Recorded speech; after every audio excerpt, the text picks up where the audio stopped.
네, 잠시 후 행복한 아침에서는 한 주간의 핫한 연예 소식, 연예계 이슈 준비되어 있고요. 네, 기대 많이 해주시기 바랍니다. 저희는 잠시 후에 돌아올게요.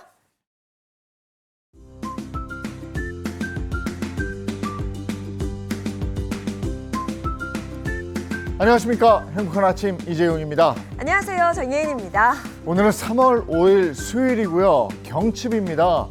개구리들이 다 일어났나 모르겠는데 겨울잠을 자던 개구리들도 깨어난다는 그런 경칩입니다. 막 이렇게 생명의 에너지가 용수숨치는 그런 계절이 왔습니다. 근데 연예계에서는 말이죠, 그 유명 연예인들의 이름을 이용해서 사기를 치는 이런 사기 수법이 아주 다양하게 일어나고 있다고 그러는데, 가수 이명웅 씨도 피해를 겪었다고 그럽니다. 이 소식 전해드릴게요. 네, 그리고 자신만의 교육 방식으로 자녀들을 키우고 있는 엄마들이 있다고 합니다. 한남동맘부터 신당동맘까지 어떤 차이가 있을까요? 잠시 후에 자세히 짚어보도록 하겠습니다. 자, 수요일 행복한 아침 본격적으로 시작할게요.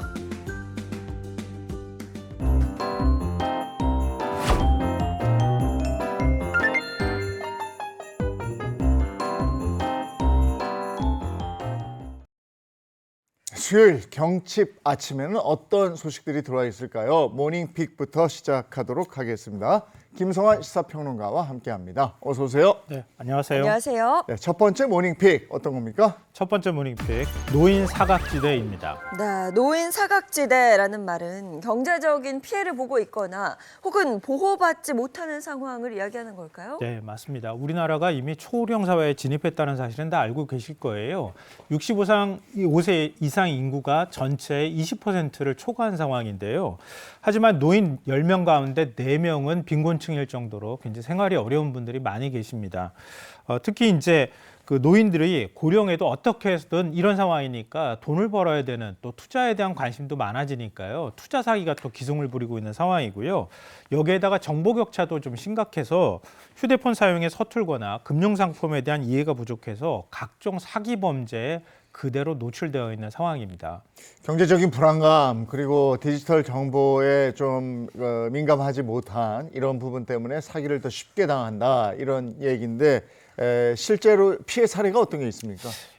저도 뭐 비슷한 경험이 있고요. 과거에 고향에 계시는 부모님이 홀로 계실 때 각종 사기를 당하는 경우 굉장히 많습니다. 네. 특히 과거에는 다단계 판매 사기 당하시는 분들 많이 계셨거든요. 뭐 의료기기를 판매한다, 갑자기 뭐 전화를 걸어가지고 건강기능식품을 판매한다, 이러면 오래 산다, 이런 거에 넘어가시는 분들이 굉장히 많이 계셨거든요. 또 휴대폰 안내 문자를 클릭했다가 노후 자금 마련한 걸 통째로 날리는 일종의 스미싱 범죄도 기승을 부리고 있는 상황입니다. 아직도 이 범죄는 굉장히 많은데요. 여기에다가 최근에 또 다른 트렌드가 생겨난 게 ELS 같은 주식 금융 상품에 투자하라 이렇게 유도하는 경우도 많이 있고요. 또 주식 리딩방이라고 들어보셨을 거예요. 고수익 고배당 해준다 이러면서 주식 리딩방에 들어가는, 가입비 비싸게 받고 난 다음에 나중에 사기를 치는 이런 수법들도 굉장히 많이 등장하고 있는 상황입니다. 그리고 이게 다가 아닙니다. 부동산 투자 사기, 이것도 굉장히 많다고 하던데요. 지금 65세 이상 인구의 베이비붐 세대들이 이제 본격적으로 편입하고 있는 상황이잖아요. 그래서 노인 인구가 급증하고 있기도 한데요. 근데 예전보다는 조금 경제적으로 여력이 있으신 분들이 많이 계세요. 그런데 이 노후 자금을 어떻게 불릴까, 이런 투자에 또 관심이 많으니까 이걸 역으로 이용하는 사기 범죄들도 많이 생겨나고 있는데요. 뭐 예를 들면 매월 임대 수익을 보장해준다 이렇게 얘기하면서 분양형 호텔이나 생활형 숙박시설에 투자하라, 이게 유도하는 경우가 굉장히 많이 있습니다. 근데 이런 경우에는 소유권이 없는 경우가 대부분이거든요. 네. 나중에 사기를 당해도 뭐 소유권이 없으니까 그냥 돈만 날리는 경우가 적지 않고요. 오히려 거액의 대출을 받도록 또 유도하거든요. 뭐 예를 들면 이런 거예요. 한 1,000만 원 투자하시면 나중에 한 매월 100만 원씩 수익 남기실 수 있어요. 이렇게 한다는 거예요. 그러니까 투자를 1,000만 원 정도 하고 나머지는 대출금을 떠안는 거나 다름이 없거든요. 이 노후에 빚더미에 올라앉는 이런 일들이 발생하고 있는 겁니다. 이런 사기 범죄가 늘어나고 사기 피해가 급증하고 이러는데, 이런 노인 피해를 막을 수 있는 방법이나 뭐 도와줄 수 있는 방법은 없나요? 현재로서는 정부의 대책이 좀 부족한 게 현실인데요. 사기를 당해도 금전적 보상을 받기가 조금 어려운 구조입니다.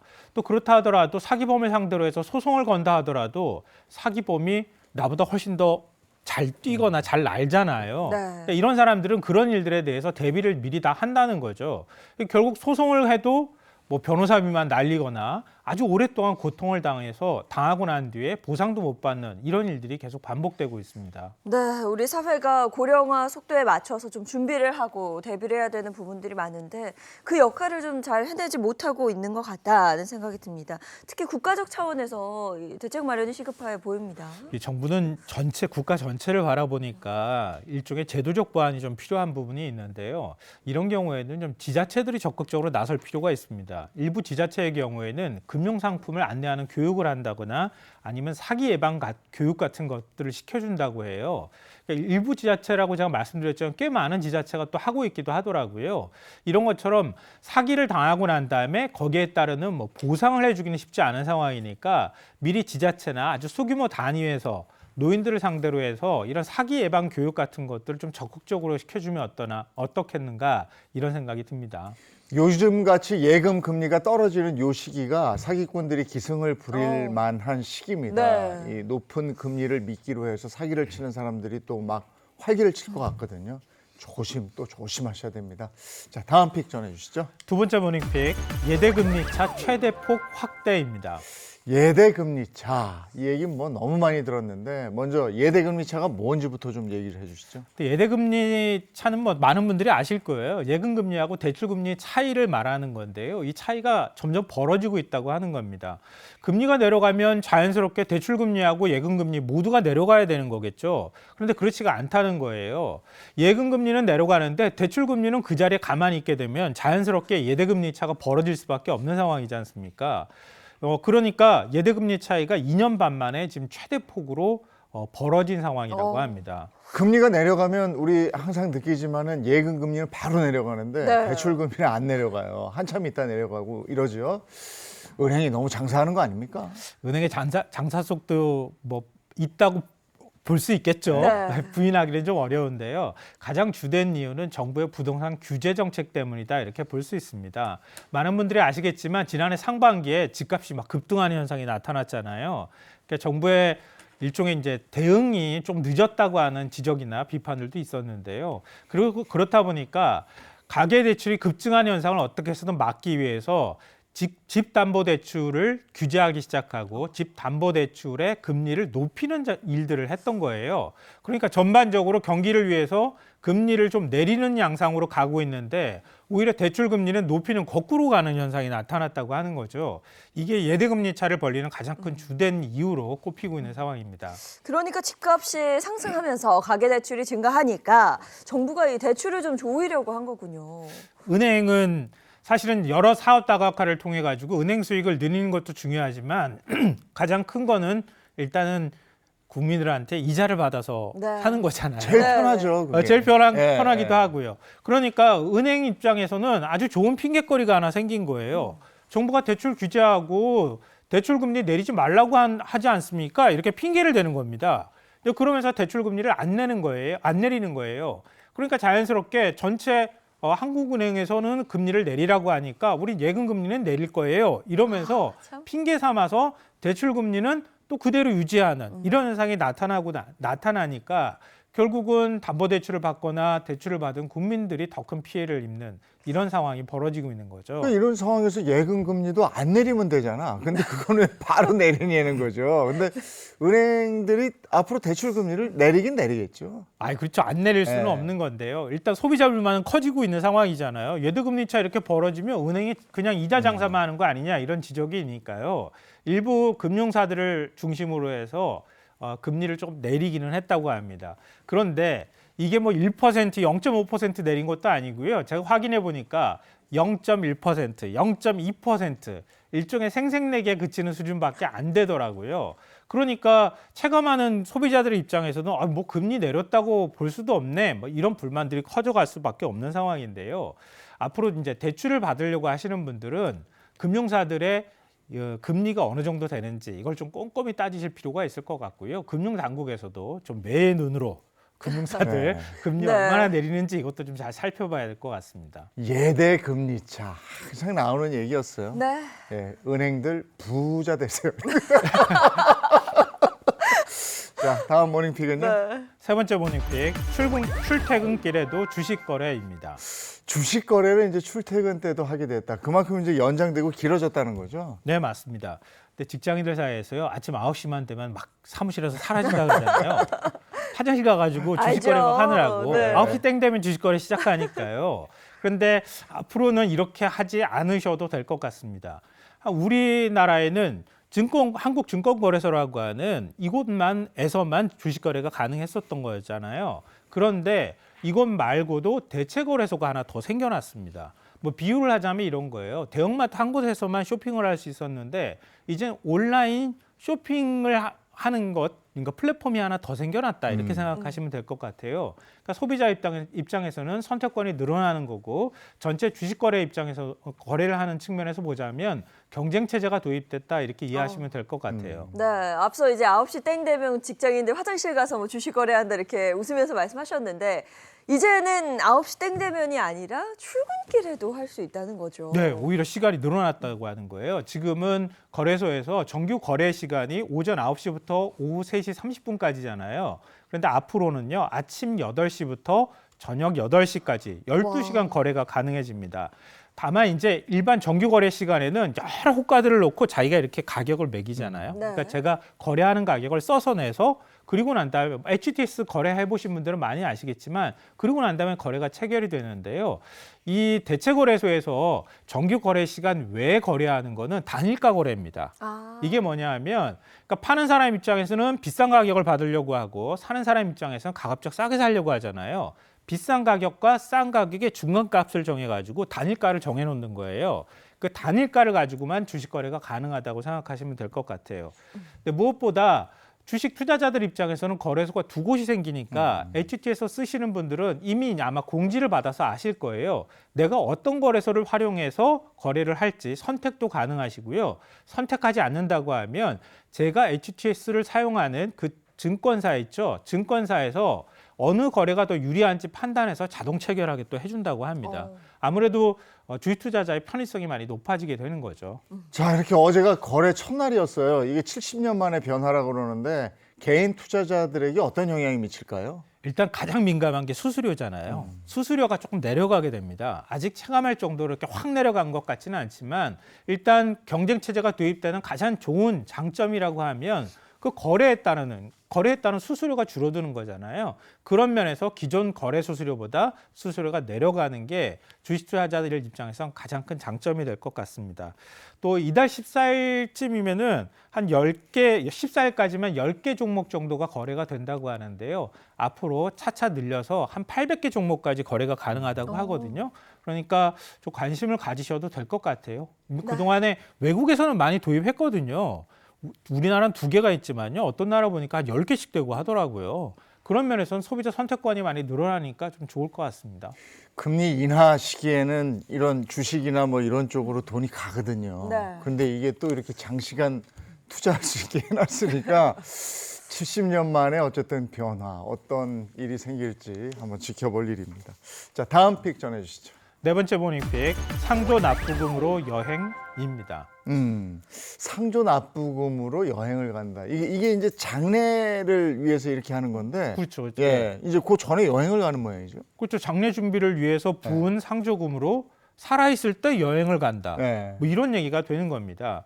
주요 상조회사 고객들이 미래의 장례 대신 현재의 여행을 즐길 수 있는 전환 서비스를 이용하는 비중이 크게 늘어나고 있다고 하는 겁니다. 이게 상조 가입은 했지만 기대 수명이 늘어나면서 나중보단 지금이 중요해라고 생각하시는 분들이 그만큼 증가하고 있다는 얘기입니다. 네, 기대 수명이 늘어난 만큼 노후를 준비하는 방식에도 변화가 좀 생기는 것 같습니다. 네, 한 기대 수명이 점점 늘어나고 있잖아요. 네. 특히 건강 수명이 늘어나고 있잖아요. 그러니까 상조회사에서 이런 서비스를 제공하는 건 기대 수명 연장과 소비 패턴의 변화 탓이다 이렇게 해석할 수가 있는데요. 2023년 기준 여성의 기대 수명이 86.4세입니다. 남성보다 조금 긴데요. 상조회사 고객들이 기존의 납부금을 활용해서 장례 대신 여행을 선택하는 사례가 최근 몇 년 사이에 크게 증가했다고 합니다. 실제 전체 전환 서비스 이용 건수 중에서 여행이 차지하는 비중이 2022년에는 45%였거든요. 근데 지난해에는 75%에 달했다고 합니다. 그만큼 여행에 대한 수요도 크게 늘어나고 있다 이런 얘기가 될 것 같습니다. 네, 이게 여행이냐 장래냐 이거를 고민을 하셔야 될 텐데 개인의 재정 상황이 다 다른 만큼 가족들과 좀 충분히 이야기를 할 필요가 있어 보여요. 그러니까 본인이 상조금을 내시는 분들도 있잖아요. 근데 자녀분들이 내시는 경우도 있잖아요. 그렇죠. 그러니까 가족들하고 아무래도 협의를 해야 되겠죠. 왜 부모님을 위해서 제가 나중에 대비를 하기 위해서 들어둔 건데 여행을 가시면 어떡합니까? 가족 간에 분쟁이 생길 소지도 있으니까요. 네. 근데 고객 입장에서는 좀 선택의 폭이 커지는 측면이 있잖아요. 행복도도 자연스럽게 올라갈 수는 있는데요. 이게 나중에 가서 막상 장래를 치를 사람을 생각한다면 그렇게 또 섣불리 선택해서는 안 된다. 이런 점도 한번 고려하셔야 될 것 같고요. 근데 전환하신 분들은 계약 내용을 반드시 확인하셔야 돼요. 그러니까 계약 내용 확인하지 않은 상태에서 미리 당겨가지고 내가 여행을 갔는데 나중에 불이익 당할 수도 있잖아요. 그러니까 만약 지금 행복을 위해서 여행을 가는 게 좋겠다. 상조금을 가지고 내가 가겠다. 이렇게 생각하시는 분들은 어떻게 내가 계약서를 쓰셨는지 나중에 그게 오히려 나한테 손해로 돌아오는 건 아닌지 꼼꼼히 따져보시고 선택하시면 좋을 것 같습니다. 네, 새로운 트렌드이긴 한데 꼼꼼히 한번 확인을 해봐야 되겠다 싶습니다. 오늘 모닝픽 여기까지 하겠습니다. 김성환 시사평론가와 함께했습니다. 고맙습니다. 고맙습니다. 네, 절기 경칩인 오늘 어제까지는 날이 좀 네. 쌀쌀했죠. 개구리들이 깨어났나 모르겠습니다. 오늘 날씨 궁금합니다. 문단영 기상캐스터 나와주세요. 네, 오늘은 절기상 경칩입니다. 추운 겨울을 보내고 만물이 겨울잠에서 깨어난다는 시기인데요. 절기의 뜻같이 거짓말처럼 추위가 가시고 봄이 찾아오겠습니다. 아침에는 0도 안팎으로 아직 춥지만요. 한낮이면 초봄다운 날씨 즐기실 수 있겠습니다. 다만 아직까지 동해안의 눈은 유효합니다. 대설주의보도 내려져 있는 데다 강원 산간에는 최대 15cm 정도가 남아있어서요. 비닐하우스나 약한 구조물에 접근하실 때에는 안전사고에 유의하시기 바랍니다. 동해안의 눈비는 오늘 밤이면 대부분 그치겠고요. 그 밖에 전국 하늘도 종일 흐리겠지만 중부는 밤부터 차차 맑아지겠습니다. 한낮 기온도 훌쩍 오릅니다. 서울이 9도, 대전과 부산 10도까지 오르겠습니다. 내륙의 강풍특보는 대부분 해제됐는데요. 다만 풍랑은 아직 여전해 선박들은 유의하셔야겠습니다. 내일부터 주말까지는 대체로 맑겠습니다. 일요일에는 서울의 한낮 기온이 2자릿수를 보이며 포근하겠는데요. 다만 큰 일교차는 계속 신경 써주셔야겠습니다. 지금까지 날씨 전해드렸습니다.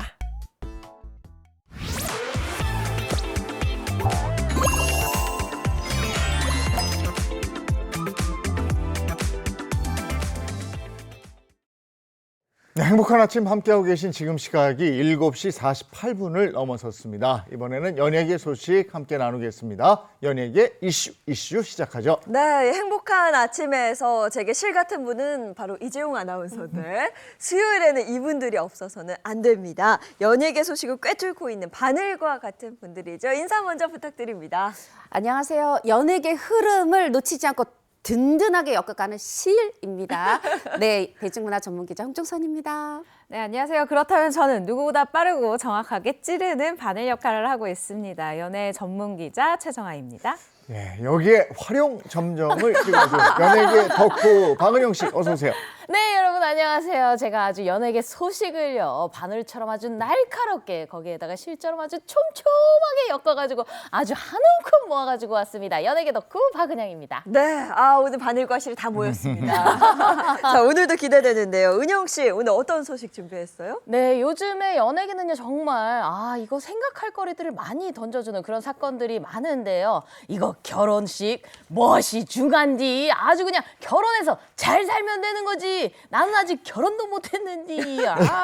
여기에서 이렇게 결혼식을 올리지 않았지만 결혼해서 너무나도 잘 살고 있는 스타 부부 그리고 특별한 교육법까지 바로 만나보시죠. 네, 준비된 연예계 이슈 첫 소식부터 전해볼까요? 네, 배우는요 연기만 잘하면 된다 이거는 이제 옛말인 것 같습니다. 요즘에는요 배우가 아주 제작도 하고요 거기에다가 심지어 회사까지 차린다고 하는데요. 그래서 준비한 첫 번째 연예계 시민들에게 이슈 바로 연기만 잘할 줄 알았지입니다. 요새는요 배우의 영역을 뛰어넘어서 아주 새로운 영역까지 도전을 하고 있는 배우 이재훈 씨 그리고 마동석 씨의 이야기 한번 준비를 해봤습니다. 마동석 씨는 뭐 유명하잖아요. 출연도 하지만 기획, 제작 뭐 다 하는 게 바로 마동석 씨 아닙니까? 그렇습니다. 사실 근데 마동석 씨가 어느 날 갑자기 이렇게 잘 된 게 아니에요.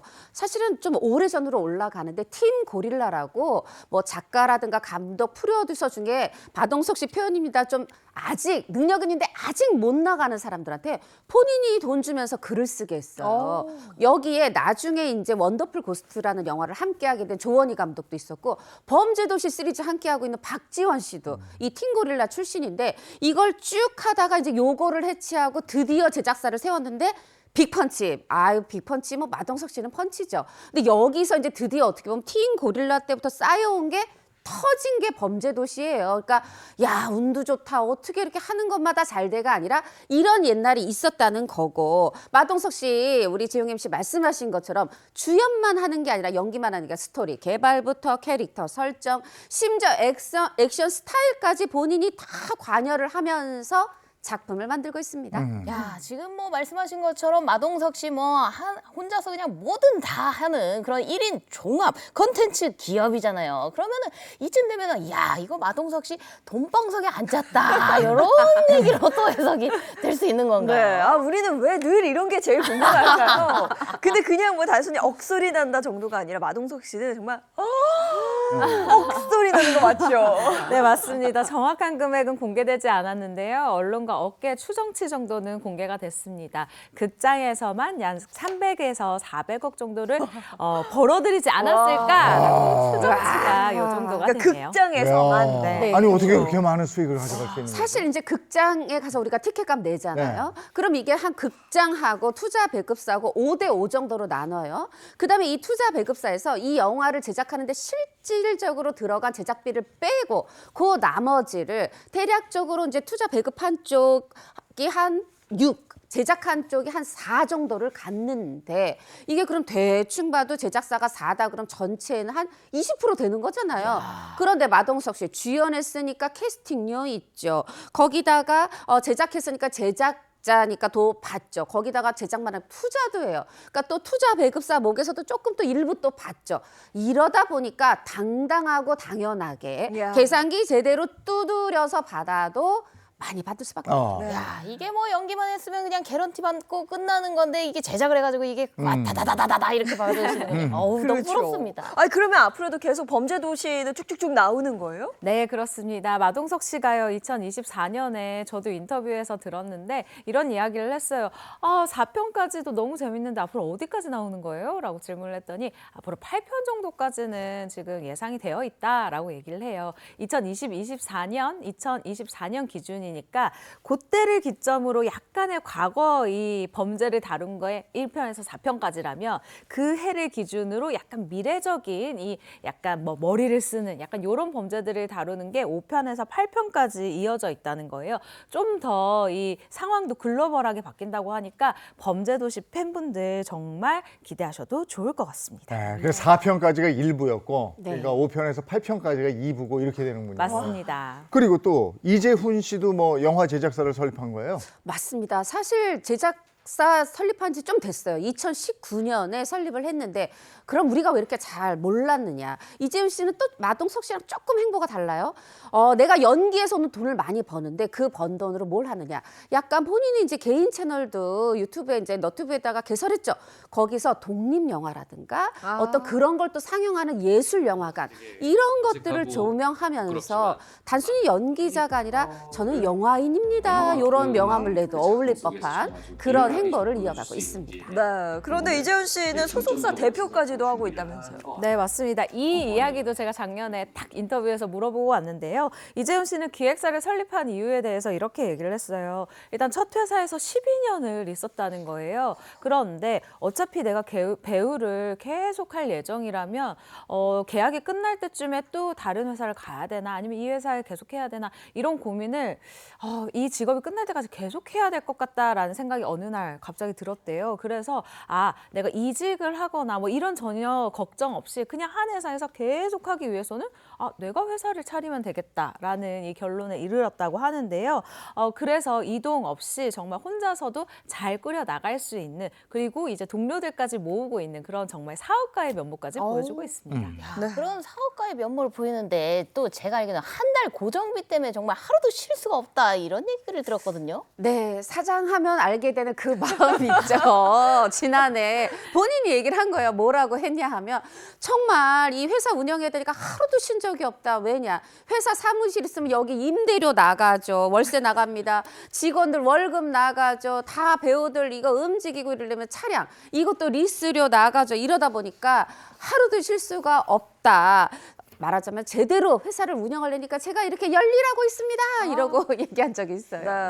자기 발로 뛰어야 되니까 진짜 쉼 없이 달려야 되겠네요. 네, 달려야 하는데 이재훈 씨 제가 굉장히 오랫동안 팬으로 네. 좋아했는데 팬들의 입장에서는 너무 감사합니다. 네, 작품 많이 해주세요. 네, 감사합니다.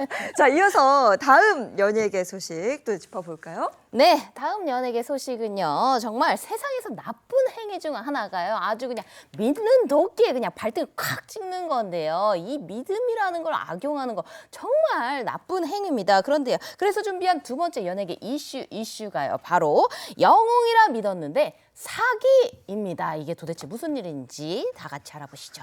근데 가수 임영웅 씨를 내세운 사기 사건이 있었다고요? 네, 여기서 정확히 해야 될 것은 가수 임영웅 씨가 사기를 쳤다 이런 소식 절대 아닙니다. 가수 임영웅 씨의 이름이 엉뚱한 곳에서 발견이 된 건데요. 임영웅 씨를 내세운 투자 광고가 이 온라인을 떠돌면서 정말 많은 사람들이 속아 넘어갔습니다. 그런데 더 큰 문제는요, 이번에 발생한 일, 소규모 사건이 아니라는 점입니다. 소규모 사건이 아니다. 그렇다는 말은 피해 규모가 상당하다는 이야기인데요. 네, 피해 규모가 상당한데 이 임영웅 씨를 내세운 어떻게 보면 광고 사기죠. 광고 투자 사기인데 이게요 지금 전체 규모는 아직 밝혀지지 않았어요. 수사가 진행되고 있는데 일단 뭐 좀 뒤에 채널 고정하시면 조금 뒤에 더 자세히 말씀드리겠지만 1인 최대 피해 금액이 9억 원에 이른다. 한 명이 9억 원이요. 여기까지 나왔다. 지금은 일단 여기까지 말씀드릴게요. 아니 세상에, 아니 연예인 이름으로 사기치었던 그런 사건들은 종종 뭐 옛날에도 많았는데 그 규모가 9억 원이라고, 이거 너무 큰 거 아닌가요 이거? 야, 이게 피해자가 이제 일반인들이 피해를 입는 거고, 근데 어떤 사기 수법으로 이렇게 큰 피해까지 입을 수 있는지, 그리고 이 피해를 어떻게 막을 수 있는지 하나하나 차근차근 알아보죠. 예. 네, 임영웅 씨를 내세운 이 사기 사건의 유형이 딱 두 가지로 제가 요약을 해서 말씀드릴 수 있을 것 같은데요. 일단 첫 번째 사기는 광고 사진을 도용한 사기입니다. 이게 무슨 말이냐? 임영웅 씨가 이 투자를 추천했다라는 가짜 광고가 온라인에 퍼지게 되면서 많은 분들이 이 사진만 보고 와, 영웅이가 이 광고를 찍었나 봐라고 착각을 하게 된다는 거예요. 지난달 14일입니다. 이 경찰에 따르면 투자 사기 업체 A씨를, 이 A사를 사기 및 유사수신행위법 위반 혐의로 수사해달라라는 고소장이 정말 동시다발적으로 접수가 됐다고 합니다. 야, 지금 보고 있는 저 광고 이게 이걸로 속은 거잖아요. 그냥 이렇게 봤으면 정말 임영웅 씨가 광고했나 보다 이렇게 생각할 수 있을 것 같은데 A사는 어떤 방식으로 사기를 친 거죠? 일단 이 투자 사기 업체가 홈페이지에다가 이렇게 임영웅 씨를 떡 당당히 넣어서 지금 자세히 보시면 태양광등 신재생 에너지에 투자하면 연 146%를 보장해 주는데 그것도 나중이 아니라 매일매일 드릴게요. 이렇게 된 거예요. 말하자면 임영웅만 관련되면 우리 어르신들이 지갑을 연다.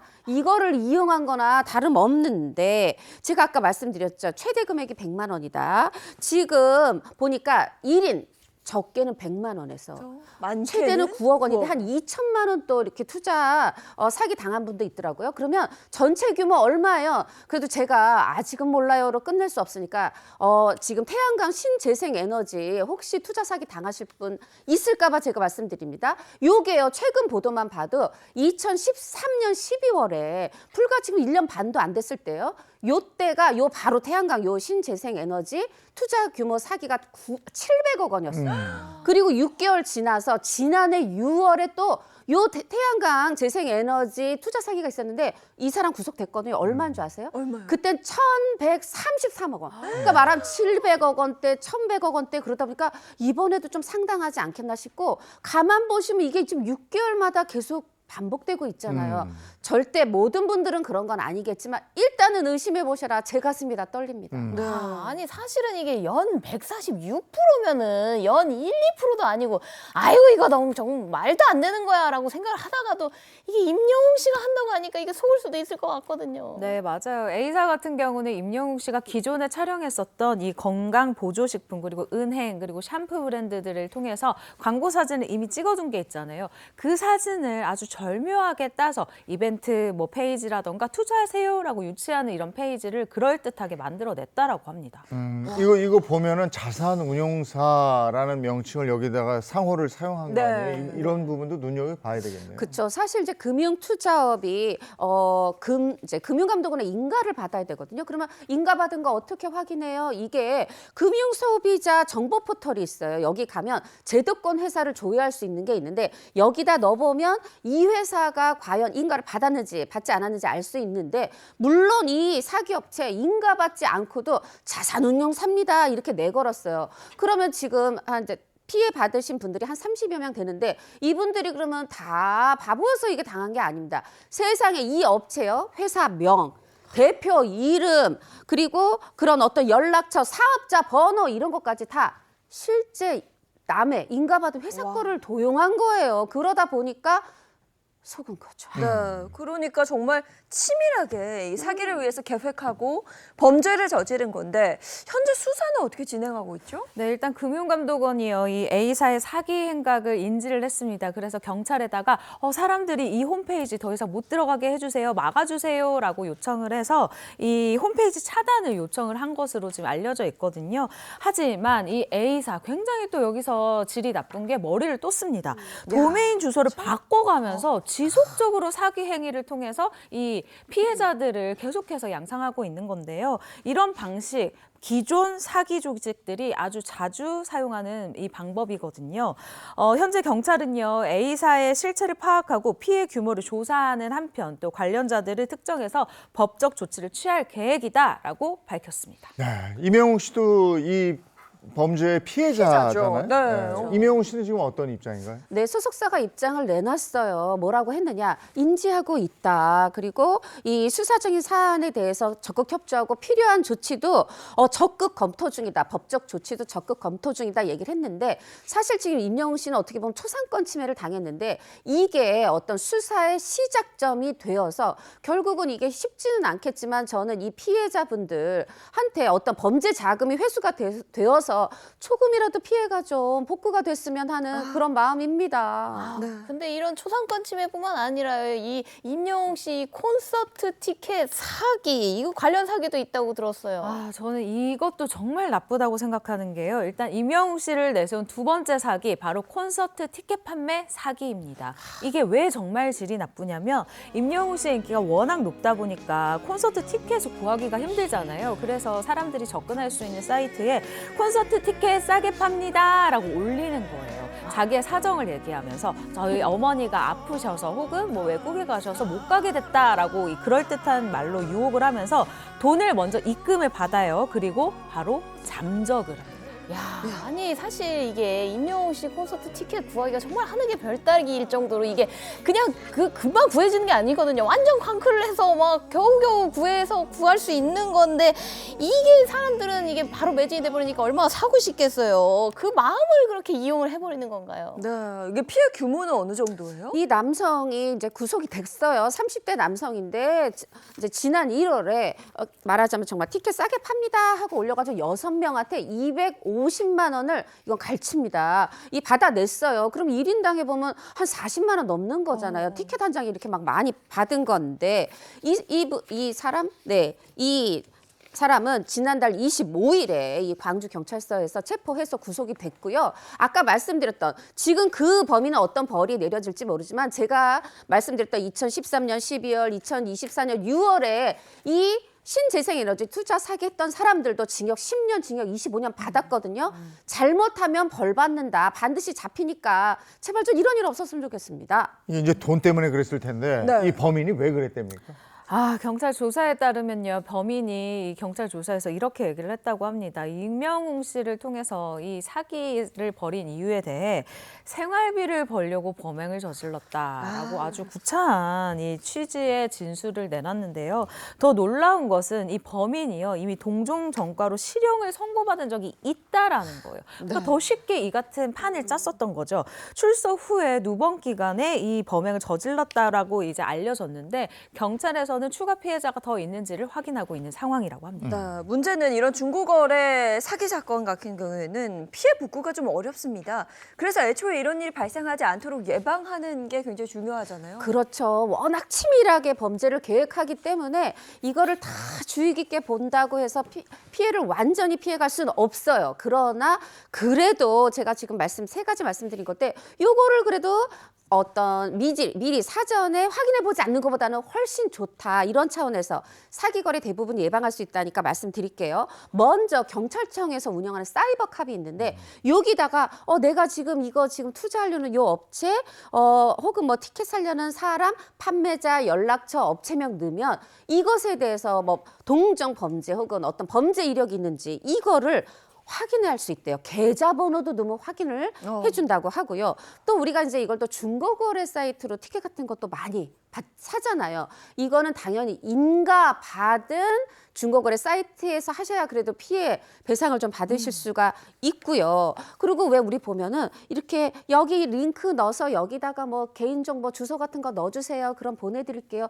그 링크 웬만한 거 내 정말 믿을 만한 사람한테 온 링크 아니고선 누르지 마십시오. 이게 사실은 요 티켓 하나 요번이 끝나는 게 아니라 제 전화기가 다 털릴 수 있어요. 맞아요. 이거 링크 누르시면 안 돼요. 마지막 그리고 이거 너무 싸게 판다 하면 일단 의심하라. 여기까지입니다. 네.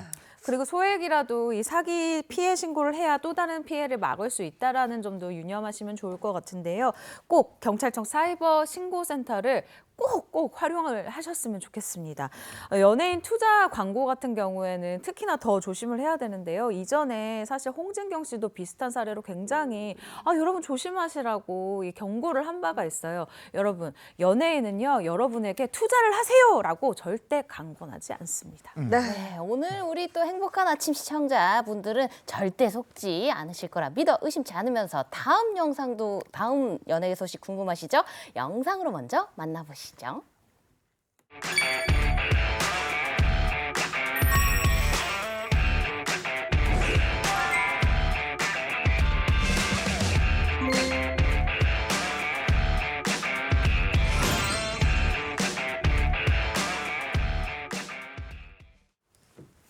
자, 세 번째 연애 소식 이어서 들어보겠습니다. 은영 씨. 네, 본격적인 얘기를 시작을 하기 전에요. 제가 우리 결혼한 두 MC분께 한번 질문을 한번 드려보도록 하겠습니다.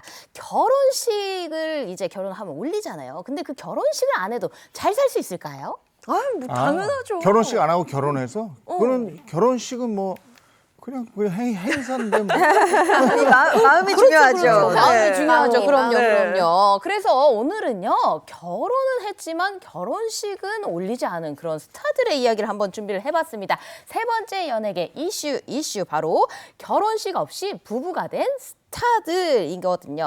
어떤 이유에서 결혼식을 올리지 못했는지 한번 속사정을 준비해봤습니다. 바로 가수 체리나 씨 그리고 배우 성동일 씨의 이야기 한번 준비해봤습니다. 네, 결혼을 했는데 결혼식을 안 했다. 무슨 사정이 있었을 텐데 먼저 체리나 씨 결혼 왜 안 한 겁니까? 결혼식. 맞습니다. 체리나 씨가 이 결혼식을 하지 않은 이유가 여기에 있는데요. 이건 정말 드라마보다 그리고 영화보다 더 영화 같은 사연입니다. 원래 결혼식을 하려고 했었대요. 그런데 2012년도에 아무도 예상치 못한 사건이 아주 크게 빵 터지면서 모든 계획이 달라졌습니다. 저도 연예계 덕후로서 이 사건 짐작이 가는데요. 혹시 그 칼부림 사건 아닌가요? 칼부림이요? 네, 맞습니다. 2012년입니다. 야구 선수 출신 코치죠. 이 박용근 씨가 칼에 찔리는 바람에 이 응급실에 급하게 실려갔어요. 그런데 여기서 들은 아주 천청병력 같은 이야기가 99% 사망 판정을 받을 정도로 아주 상태가 위중했거든요. 이런 상황에서 결혼식을 준비할 수가 당연히 없었겠죠. 그 대신 체리나 씨 당시 연인이었던 남편의 극진히 간호하는 것을 선택했습니다. 왜냐하면 그 현장에 같이 있었다고 해요. 다행히 지금의 남편은 천운으로 이 수술에 성공해 살아났지만 현장에 같이 있었던 분들 중에 이 사실은 사망을 하신 분이 있어요. 그렇기 때문에 우리 결혼합니다라고 주변에 알리기가 조금 그런 상황이었던 거예요. 그래서 결혼식은 우리가 하지 말고 살아난 것 자체가 기적이다라고 하면서 지금까지 잘 살고 있다고 합니다. 정말 기적이죠. 저 때는 뭐 남편, 그러니까 당시에는 남자친구였는데 그냥 사람만 줘라 이런 마음을 먹었을 것 같아요. 그런 네. 마음이고 사실 이제 체리나 씨가 민낯이 예쁜 연예인이다. 마음은 더 예쁜 연예인이다 하지만 이렇게 99% 사망할 거라는 남자친구 옆에서 결혼도 하지 않았는데 이게 병관하는 게 쉽지 않잖아요. 근데 너무 그 정성으로 다 잘 살아나서 지금 벌써 결혼 10주년을 맞이했어요. 그래서 10주년을 맞아서 딴딴따단 웨딩 마치를 울릴 그런 예정이라고 합니다. 네, 10년 만에 결혼식을 올린다. 정말 감동적일 것 같은데요. 이번에 성동일 씨로 가볼까요? 성동일 씨는요? 네, 성동일 씨는요 가정 형편 때문에 결혼식을 올리지 못했다라고 합니다. 대신 이 사진은 찍었었다고 해요. 아유, 그래도 아무리 그래도 이게 사실은 신부 입장에서는 와이프 입장에서는 이게 서운할 수도 있거든요. 그렇죠. 사실 결혼 사진만 찍었다라고 하면은 여성분들이 이게 뭐해? 나 결혼식 가고 싶은데라고 할 수도 있잖아요. 근데 아내분 굉장히 쿨합니다. 뭐라고 했냐면 그래? 그럼 환갑 때 하면 되겠네 라고 아주 쿨하게 넘어간 거예요. 제 생각에 아주 현명하신 분이다라는 생각이 든데요. 참고로 이 성동일 씨 환갑 지금 몇 년 남지 않았습니다. 준비하셔야 됩니다. 왜냐면요. 1967년생인 성동일 씨 올해 연나이로 58세예요. 오, 2년 남았어요. 그러면 3년 정말 환갑 때 결혼식 올릴 수도 있겠는데요? 그럴 수도 있을 것 같고 또 성동일 씨가 지금 평상시에 이 아내와의 단단한 결혼 생활을 또 자랑하는 거 보면 결혼식 없어도 돼 이걸 끝까지 보여주실 것 같기도 한데 이제 성동일 씨가 평상시에 이렇게 얘기해요. 내 인생 최고의 작품, 내 평생 여자는 단 한 사람 아내뿐이다. 이거 정말 여자들이 원하는 거죠. 거기다 또 있어요. 이 행복이 사라질까 두렵다. 와, 이런 마음으로 살고 있는 남편, 그걸 바라보는 아내, 이 성동일 씨 부부만 봐도 이 어떤 행복한 결혼 생활에 결혼식이 필수 조건이 아니다라는 걸 보여주네요. 네. 결혼식은 형식이니까. 근데 이제 우리가 결혼해서 같이 삽니다라고 다 알리는 거잖아요. 근데 그렇게 안 하고도 행복하게 잘 사는 분들도 많이 봤어요. 자, 다음은요? 네, 다음 연예계 이슈는요. 여러분 3월 하면은 새 학기 또 새로운 만남들이 또 준비를 하고 있잖아요. 그래서 준비한 네 번째 연예계 이슈 바로 연예계 엄마들의 교육법입니다. 요즘 정말 뜨거운 화제가 되고 있는 연예계 그런 스타 엄마들의 교육법을 통해서요. 아주 교육 철학 제대로 한번 파헤쳐 보도록 하겠습니다. 연예계 엄마들의 교육 방식 이거 궁금한데요. 네, 저도 궁금합니다. 알지는 없지만. 네, 제가 오늘 아주 수소문을 제대로 해가지고 우리 연예계 엄마들의 교육법 아주 쫙 정리를 해왔거든요. 여러분들 메모지 바로 준비하세요. 연예계 엄마라고 뭐 다를까? 자, 어쨌든 첫 번째 스타 엄마는 누굽니까? 네, 첫 번째 스타 엄마는요, 바로 신당동맘 한가인 씨인데요. 요즘에요, 아주 개그우먼 이수지 씨가 패러디한 강남권 엄마 캐릭터가 정말 너무나도 화제가 되고 있습니다. 그래서 덩달아 한가인 씨의 교육 일상이 또 영상이 재조명이 되었죠. 네, 요즘 그 제이미 맘이 너무 핫한데 제이미 don't do that. 저는 몇 번을 봤는지 기억도 안 나요. 근데 이 이수지 씨가 패러디한 강남권 엄마가 한가인 씨랑 좀 비슷한 것 같다. 이런 얘기가 좀 있었거든요. 여러분 제가 꼭 말씀드리고 싶은 게 있습니다. 개그는 개그일 뿐 오해하지 말자. 여러분 이렇게 높은 잣대를 이렇게 계속 이렇게 되면요, 우리는 볼 개그가 없어집니다. 맞아요. 아주 편한 마음으로 이 영상을 시청해 주셨으면 좋겠고요.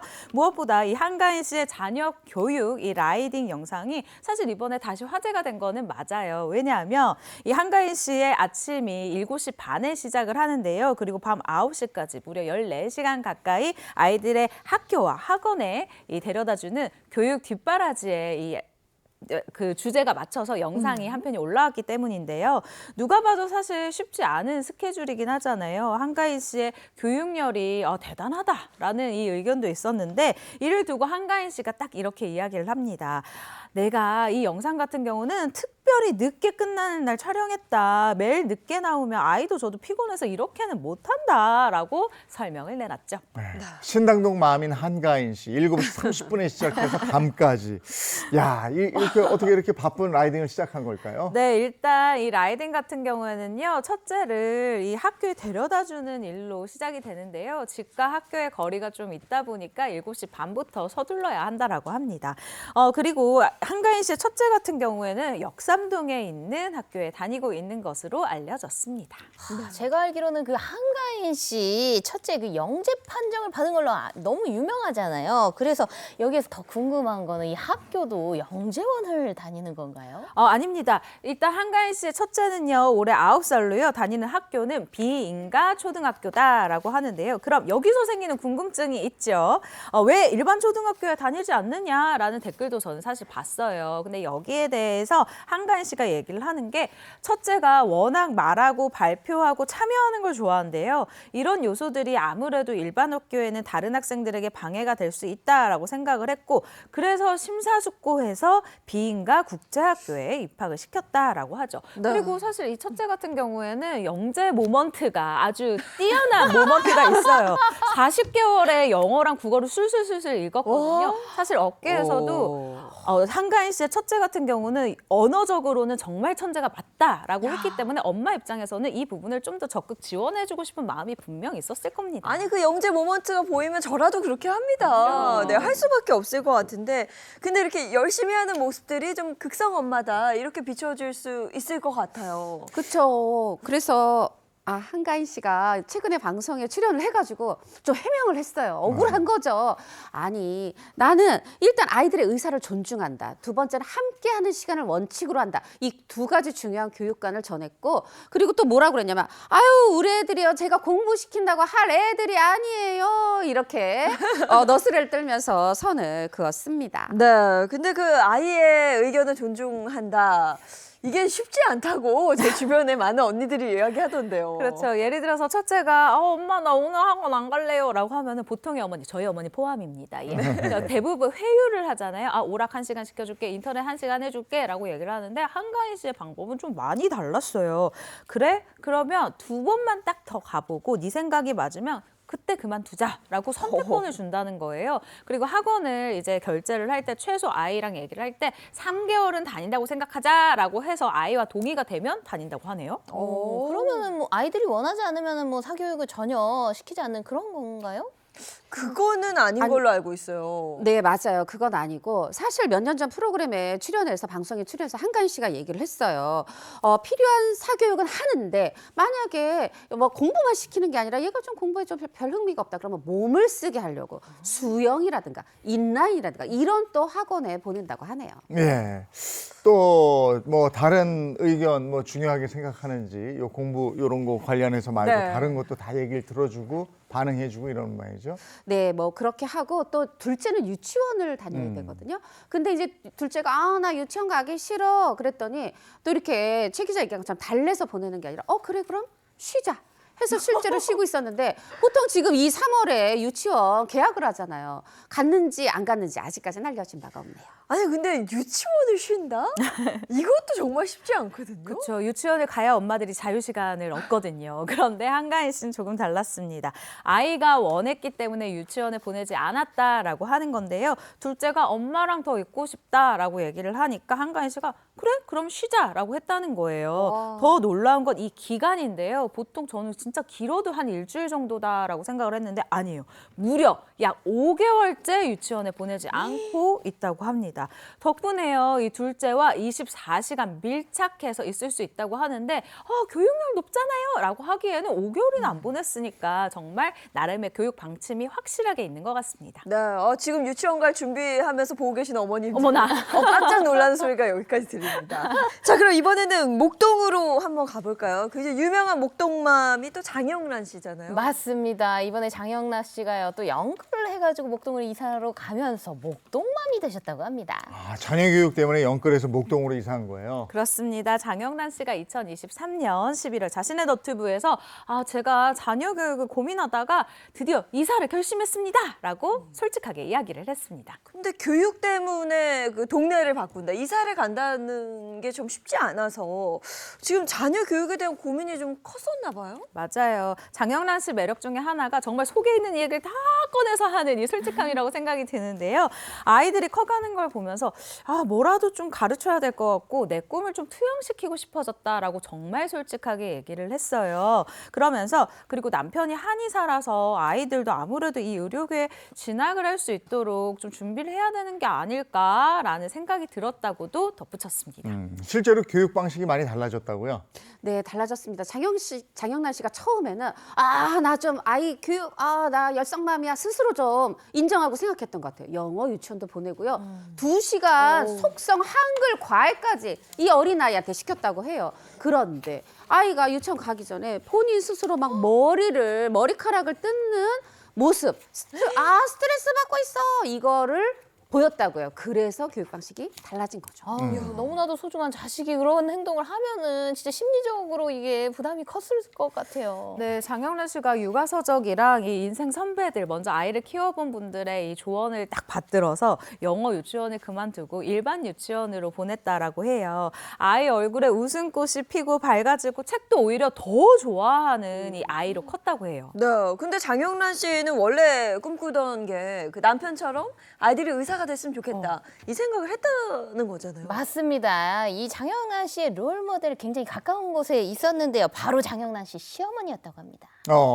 장영란 씨 시어머니가 자녀들을 모두 의사로 키웠어요. 네, 맞습니다. 이 장영란 씨의 이 시어머니는요, 일명 순천의 심사인당으로 굉장히 유명하다라고 하거든요. 슬아의 아들 2명 모두 이 의사로 키웠는데 한 명은 한방, 한 방은 또 양방, 이렇게 또 정말 의사 가운을 2명이나 입힌 거예요. 그래서 더 흥미로운 점은 이 장영란 씨의 시어머니가 남편과 시동생을 키운 방식을 듣고 이렇게 이야기를 했다고 합니다. 내가 다시 아이를 키운다면, 그대로 돌아갈 수 있다면 그거를 먼저 좀 해줬을 것 같다. 지금 고치려고 하니까 힘들더라 라고 하면서 조금 아쉬운 마음을 나타내기도 했습니다. 네, 장영란 씨 시어머니의 교육법 너무 궁금합니다. 장영란 뭘까요? 씨 시어머니가 이 며느리 장영란 씨 너튜브에 나와서 얘기를 본인이 했어요. 연필 잡기, 선 긋기, 젓가락질, 요것만 잘해도 초등학교 1학년은 잘 보낼 수 있다. 이게 무슨 얘기냐. 딱 이 연필을 잘 잡게 하고 선 긋고 네모 긋게 하고 이렇게 하면 손에 힘이 생겨서 글씨를 또박또박 쓰니까 선생님들한테 칭찬받겠죠. 그리고 젓가락 잡는 연습을 쫙 잘하면 어디 가서 밥을 먹어도 예쁘게 먹는다는 거예요. 그러면 또 예쁨 받겠죠. 말하자면 교육은 어떤 학업보다 이런 기본 교육부터가 중요하다, 이런 강조를 하신 것 같아요. 네. 또 그 외에 또 시부모님이 두 아이를 의사로 키운 교육법이 또 궁금해지네요. 그쵸. 근데 이 장영란 씨가 이 시어머니를 보면서 본인도 이렇게 되게 부담을 가진 것 같아요. 한 명 아들 양방 의사, 한 명 한방 의사를 키운 시엄마를 보면서 그랬겠죠. 그래서 본인도 아이한테 한 가지 책을 막 여러 번 읽게 하고, 아니면 놀 때도 그냥 노는 게 아니라 갑자기 이 팔에 막 이렇게 구고단 확 내고 막 이렇게 하고, 뭐 좀 잘못하면 꾸지람도 하고 체벌도 하고 뭐 이렇게 했는데, 이런 부분이 다 시어머니가 나 이렇게 했었다. 그럼 이런 거 보면 어떻겠어요? 나도 이렇게 해야 되겠다. 그쵸. 잘 키웠으니까. 이 시대가 조금 다를 수는 있지만 옛날에는 조금 체벌도 하고 뭐 이렇게 했었죠. 네. 스타 엄마의 교육 방식입니다. 또 어떤 스타가 있습니까? 네, 스타 엄마들의 교육법. 다음 이번에 소개할 스타는요. 한남동맘 뮤지컬 배우 김소연 씨입니다. 네, 뭐 김소연 씨는 워낙 유명하죠. 뭐 부모님과 형제들 모두 서울대 출신이고, 남편 손준호 씨는 또 자네는 신촌 가서 먹게라는 기억하시는 분들 계실 거예요. 연세대고요. 맞아요. 그래서 이제 아들이 어릴 때부터 그 영재 판정을 받은 것으로 굉장히 유명한데, 이게 김소연 씨만의 교육법이 부담이 있는 건지 혹은 뭐 유전인지 궁금합니다. 우리가 이제 유전 아니야? 이렇게 생각하면 좀 낙담이 되실 텐데 김소연 씨 교육법을 들어보면 그거 아닐 수 있다. 희망이 생기실 수 있을 것 같아요. 지난해 김소연 씨가 한 인터뷰를 통해서 얘기했어요. 양가 부모님의 영향이 컸던 것 같다. 뭐냐면 저랑 남편이 공연으로 바쁘고 이러다 보니까 양가 부모님께서 아이들을 돌봐주신다. 근데 아이들이 그 과정에서 보고 자란 게 많다. 말하자면 친할머니, 친할아버지, 외할머니, 외할아버지 그 각기 다른 교육 방식 또 각기 다른 품성 이런 것들을 굉장히 스펀지처럼 잘 흡수해서 아이들이 잘 자란 것 같다. 이렇게 얘기했어요. 우리 사실 이제 흔히 어머니 저 교육은 제가 시킬게요. 아버님 제가 할게 하고 오히려 윗 어른들을 배제시킬 수도 있는데 김소연 씨는 의외로 이렇게 어른들에게 좋은 거를 배웠다. 이렇게 얘기하네요.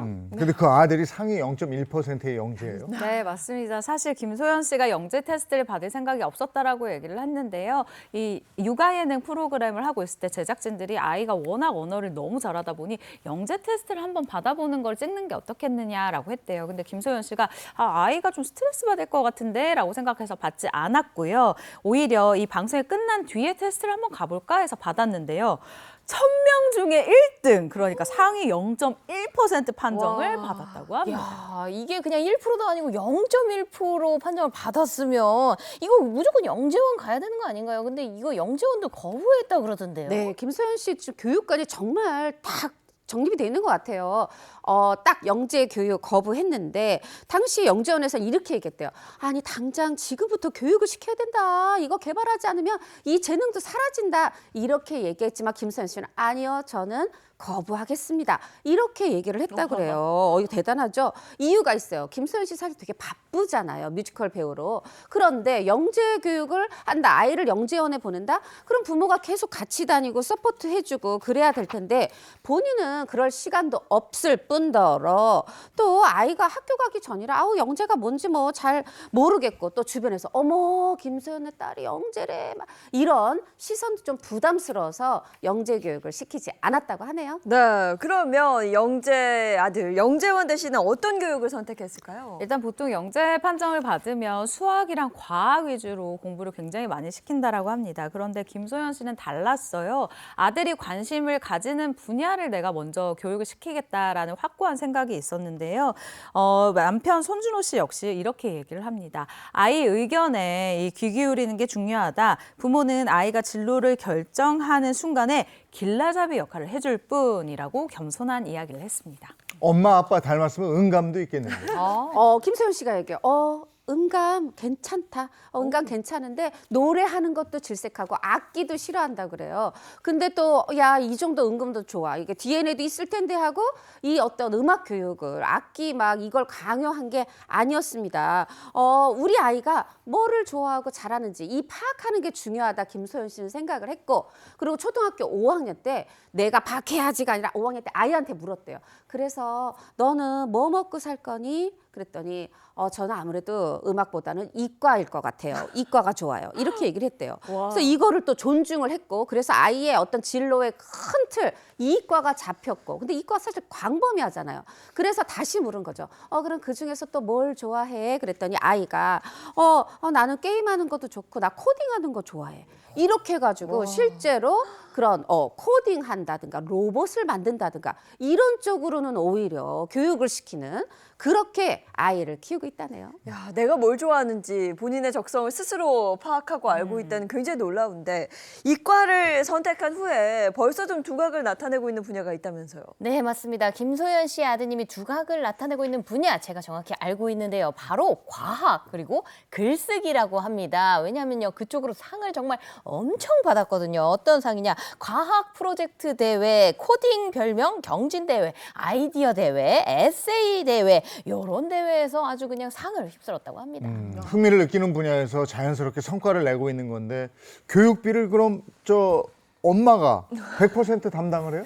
이것도 너무 궁금하죠. 일단 그렇다라고 합니다. 보통 부부가 함께 가게를 이제 같이 운영을 하고 이제 좀 함께 돈을 합치는 경우가 많은데 손준호 그리고 김소연 씨 부부 같은 경우는 철저하게 각자 관리를 하고 있다라고 해요. 이 김소연 씨는요, 남편의 수익을 나는 잘 모른다라고 얘기를 하면서요, 나는 내가 맡은 부분을 책임지고 있다라고 얘기를 했습니다. 네, 나는 내가 맡은 부분을 책임진다. 그게 와. 구체적으로 어떤 부분을 책임지는 걸까요? 그 부분에 대해서 제가 한번 세세히 알아봤는데요. 정말 두 분 아주 세세히 관리를 또 하고 계시더라고요. 일단 교육에 관한 부분은 김소연 씨가 이렇게 맡고 있고요. 그리고 관리비, 세금 이런 거는 또 손준호 씨가 맡고 있다고 합니다. 그런데 여기에서 깜짝 퀴즈를 한번 내보도록 하겠습니다. 요 세 식구의 식비는 과연 누가 담당을 하고 있을까요? 1번 김소연 씨, 2번 손준호 씨, 3번 아들, 4번 반반 씨. 아들은 아닐 거고. 아니고 3번에서도 이 말이 나 3번도 놀라운데라고 생각했어요. 아니 지금 뭐 이렇게 하시는 거 쭉 들어보니까 반반 내겠네. 역시 네. 설마 했던 반반 정답입니다. 이게 정확히 반반이라기보다 이게 분야가 좀 나눠져 있다고 하는데요. 이 식비에 대해서 김소연 씨는요, 이 마트에서 장을 봐가지고 집에서 만들어 먹는 거 이런 것들에 대한 식비를 또 담당을 하고 있고요. 그리고 배달이나 이렇게 시켜 먹는 거, 밖에서 먹는 거 그런 거는 또 손준호 씨가 담당을 하고 있다고 합니다. 네. 아니 근데 그 아들이 점점 커갈수록 교육비가 만만치 않을 텐데 김소연 씨가 좀 불리해지는 게 아닌가 싶으면서도 뭔가 다 알고 그랬을 것 같다 싶기도 해요. 아니 김소연 씨가 제가 보기엔 상대방 마음 이걸 굉장히 배려하는 사람 같아요. 아이들도 너 이거 되라, 나중에 이거 돼, 너 의사 돼야지, 너 살기 편해 이렇게 안 했으니까 아이들이 내가 뭘 잘하지, 뭐 하고 싶지 않았잖아요. 남편의 마음도 야, 저 이거 쉽지 않은데 들어보세요. 본인은 본인 통장이 0원에서부터 점점 늘어나는 재미를 느껴봤대요. 근데 남편은 일찍 결혼을 해서 그런 재미를 못 느껴봤다. 그래서 본인 스스로 통장에 돈이 쌓이는 재미를 느끼면서 즐겁게 돈을 벌수록 해주고 싶어서 이렇게 따로 관리를 하게 됐고, 심지어 진짜로요, 남편의 수입이 얼마인지를 모른대요. 네. 수입 관리에 있어서만은 공과 사가 철저하다. 그렇군요. 야, 예. 대단합니다. 자녀 교육도 네. 알맞게, 수입 배분도 알맞게. 자, 이어서 다른 스타의 교육법 한번 알아보겠습니다. 네, 이번에는요, 대치동 학군에서 직접 경험한 현실적인 교육법을 한번 가져와 봤습니다. 바로 대치동맘 방송인 김경화 씨의 이야기입니다. 네, 김경화 씨는 뭐 자녀 교육에 대해서 아주 확고한 본인만의 그 교육 방식이 있다고 하던데요. 맞습니다. 김경화 씨가 과거 인터뷰에서 이렇게 얘기를 했어요. 대치동 학군의 장점은 중학교 때부터 중등 때부터 나타나요. 이게 무슨 뜻이냐면요. 사춘기 아이들이 공부 안 하고 놀 수도 있잖아요. 근데 대치동에서는 놀아도 좀 덜 놀아요. 이렇게 얘기를 한 적이 있어요. 거기선 놀아도 덜 놀아요? 일단 여러분 이게 가능하다라고 얘기를 합니다. 이게 어떻게 가능하냐? 한 인터뷰에서 김경아 씨가 이렇게 밝혔는데요. 아이들에게 대치동이 너는 뭐가 좋아? 라고 물어봤더니 아이들이 이렇게 대답을 했대요. 밤 10시에도 또래 친구들밖에 없어서 길을 다녀도 안전해요. 라고 했다는 거예요. 어머. 이 얘기 딱 마침 뭐예요? 아니, 밤 10시면 애들이 집에 가야 될 시간 아닌가요? 근데 잘 애들이 시간 아니에요? 잘 시간 아니에요. 이게 밖에 다 나와 있나요? 밖에다 나와 있죠. 왜냐하면 그때 학원이 이제 막 끝나거나 아직 학원 중간이거나 뭐 이러니까. 그런데 이제 김경아 씨가 얘기하는 거예요. 대치동은 밤 10시가 되면 모든 학원이 동시에 끝나잖아요. 그럼 거리에는 온통 학생들이 나와요. 그러다 보니까 그 나오는 애들이 다 배가 고프니까 그것도 거기에 맞춰서 분식집, 마라탕 가게, 뭐 커피 전문점 이런 게 쫙 있고, 애들 옷만 봐도 딱 슬리퍼 신고 조거 팬츠 입고 패딩 점퍼 입고 뭔가 다 비슷하게 입고 비슷하게 나와서 또 비슷한 걸 먹고, 그런 거에서부터 보는 엄마도 또 아이들도 나만 이러는 게 아니라 다 같이 이러고 있구나, 뭔가 심리적 안정을 느낀다, 이렇게 얘기한 적이 있습니다. 밤 10시에 그 동네 지나가 보세요. 차가 그냥 길거리가 주차장입니다. 주차장. 난리입니다, 난리. 사실 대치동의 단점은 없나요? 그게 바로 단점입니다. 김경아 씨가요, 이 대치동에 살고 있는 것에 대해서 얘기를 했는데 아이들 입장에서는 사실 이 공부 면학 분위기가 조성이 되지만 부모 입장에서는 조금 불편하다는 거예요. 여러 가지 이유가 있는데 첫째, 오래된 아파트에 사는 게 힘들고 둘째, 지하 주차장이 없고 셋째, 차가 엄청 도로에 그냥 주차장처럼 꽉 막혀 있어서 생활적인 면이 힘들다라고 얘기를 했어요. 말씀하신 것처럼 밤 10시에 나가면 차들이 정말 길가를 빽빽하게 채우고 있다라고 합니다. 네, 뭐 상상만 해도 저는 숨이 턱턱 막히는데 근데 이렇게 다 공부하는 분위기에 공부를 하잖아요. 장점도 있겠지만 너무 잘하는 친구들을 보면 아, 나는 왜 이러지? 나는 왜 이렇게 못하지? 뭐 이렇게 느끼는 감정들도 좀 안 좋을 것 같거든요. 그럴 수 아이에게는. 있죠. 그럴 수 있죠. 근데 김경화 씨가 얘기하는데 조금 자녀들은 오히려 그런 환경에서 좋은 자극을 받는다고 그래요. 사실 제가 예전에 김경화 씨한테 들었을 때 본인 어머니가 본인을 너무 공부를 너무 시켜가지고 난 우리 애들 좀 편하게 키워야지 했는데 어느 날 봤더니 이거 너무 내 주관인가 내 위주인가 아이들이 오히려 원하더라고요. 거예요. 대치동 이사 간 것도 아이들이 원해서 간 건데 예를 들면 아이들이 이렇게 좋은 자극을 받는다는 거예요. 쟤만 나 공부 왜 잘해가 아니라 저렇게 공부 잘하는 애도 있구나. 저렇게 공부하니까 공부를 잘하나 보네. 이렇게 긍정적으로 받아들이는 아이들이라는 거고 그래서 이렇게 성향차가 되게 중요한데 아까 말씀드린 것처럼 본인 아이들이 오고 싶어 한 곳이기 때문에 왔지만 만약에 우리 아이가 경쟁을 싫어하는 아이다. 경쟁에서 굉장히 스트레스를 많이 받는 아이다 그러면 대치동은 권하지 않아요 라고 얘기합니다. 그리고 또 이게 대치동 하면은 선행학습 이거 빼놓을 수 없거든요. 이 김경화 씨도 아이들을 미리 또 공부를 시킨 건가요? 네, 아주 이 부분에 대해서도 솔직하게 이야기를 했는데요. 대치동에서 우리가 이야기를 들어보면 초등학생 때 이미 이 고등학교 과정을 다 떼야 한다라는 이야기도 사실 있어요. 그 부분에 대해서 뭐라고 하냐면 초등학생 때 고등학교 것까지 선행학습하는 거 이거는 별 의미 없다. 그냥 아주 미리미리 준비를 하되 너무 앞서갈 필요는 없는 거고 이 정도로 미리 배우는 거는 필요가 없어요 라고 단호하게 자신의 생각을 이야기하기도 했죠. 예습 복습이 중요하다고 우리 학교 다닐 때도 들었는데 예습의 정도가 범위를 너무너무 벗어나 버렸는데 대치동의 사교육 기준이 뭡니까? 궁금하네요. 그렇죠. 근데 그 사교육은 아까 말씀드린 것처럼 초등학교 때 중고등학교 하는 뭐 그게 기준일 수 있지만 김경아 씨는 뭐 그 정도는 아니고 본인은 대치동 안에서 본인의 기준을 세웠어요. 뭐냐면 초등학교 때랑 중학교 저학년 때는 국어, 수학 영어, 수학 딱 한 군데씩만 보낸다. 그리고 남는 시간에는 바둑, 수영, 배드민턴, 인라인 스케이트, 줄넘기 이런 어떤 운동을 많이 시켰다. 근데 운동시키는 게 단순히 운동만은 아니더라고요. 이게 공부는 체력이어서 체력을 다졌다는 건데 이 체력이라는 게 단순히 피지컬 이렇게 몸, 근육 이것만 아니라 멘탈을 포함해서 말하자면 몸과 마음이 건강해야 진짜 이제 공부하게 되는 한 중3 때부터 고1, 2, 3 때 공부를 잘할 수 있어서 이렇게 미리미리 스포츠를 시키면서 체력 단련을 시켰다네요. 대치동 하면 또 이 학원 정보 엄마들끼리 공유 정말 빠른 걸로 또 알려져 있잖아요. 그런데 이 대치동에서 어떤 학원을 보내는지 그런 기준 같은 것도 있나요, 혹시? 김경아 씨가 얘기하기를 대치동은요 한 군데 학원만 가서 상담받았는데 대치동 안에 있는 모든 학원에서 다 안내 문자가 온대요. 그러니까 그걸 다 쫓아다니기에는 너무 시간도 없지만 너무 무분별한 거죠. 그래서 본인이 설명회 가서 설명회를 듣고 그 수많은 것 중에 고른다고 합니다. 네. 근데 사실 공부 잘하는 친구들 보면 공부 습관이라는 게 딱 잡혀 있어요. 뭐 저는 결국 못 잡고 끝났긴 했습니다만 이 김경아 씨 같은 경우는 그 공부 습관을 어떻게 좀 잡아줬을까요? 네, 저도 중도 포기자로서 열심히 들어봤는데요. 김경아 씨가 공부는 하기 싫어도 꾸준히 해야 하는 습관 같은 것을 아이 몸에 정말 새기게 해준다라는 거예요. 그리고 아이들이 어릴 때부터 오늘 내 몫을 해야 밥 먹을 자격이 있다. 나는 오늘도 밥값을 했다. 이렇게 생각이 들 수 있도록 이 동기부여를 해준다고 하는데요. 이것에는 모두 이 공부를 그냥 앉아서 정말 엉덩이 싸움이라고 하잖아요. 오래 앉아서 공부하는 이 습관을 들여준 엄마의 덕이 굉장히 큰 것 같고요. 한마디로 처음부터 열심히 하는 모범생이 어딨냐라는 뜻인 것 같기도 합니다. 어쨌든 대치동 가면 아이들이 안쓰러워요. 네. 여기까지 하겠습니다. 고맙습니다. 고맙습니다. 감사합니다. 자, 이어서 오늘 날씨 알아보도록 하겠습니다. 문단영 기상캐스터 나와주세요. 네, 오늘은 추운 겨울을 보내고 만물이 겨울잠에서 깨어난다는 절기 경칩인데요. 거짓말처럼 추위가 가시고 봄이 찾아오겠습니다.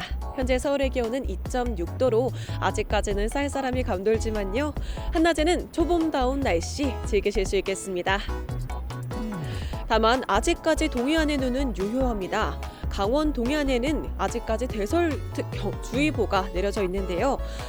강원 산간에 최대 15cm 정도의 눈이 더 남아 있습니다. 비닐하우스나 약한 구조물에 접근하실 때에는 안전사고에 유의하셔야겠습니다.